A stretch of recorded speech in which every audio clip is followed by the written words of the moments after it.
समस्त मिथिलावासी के हमर प्रणाम। हम शिवम। तो हम आई के वीडियो में अहाँ सबके अपन कोचिंग देखाब। तो एखन हम जा रहल छी कोचिंग। अहाँ सब पूरा वीडियो में बनल रहू। अहाँ सबके हम अपन कोचिंग देखबै छी। बस कनी दूर बचले है, तकर बाद हमर कोचिंग आवे वाला छै। बस और कनिक देर चलला के बाद हम कोचिंग पर फाइनली पहुँचे वाला छी।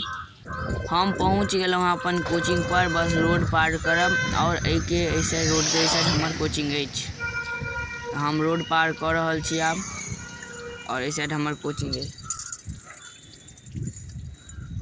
पार कर लेलहुँ। देखियो यह छी हमर coaching, dynamics commerce and computer classes.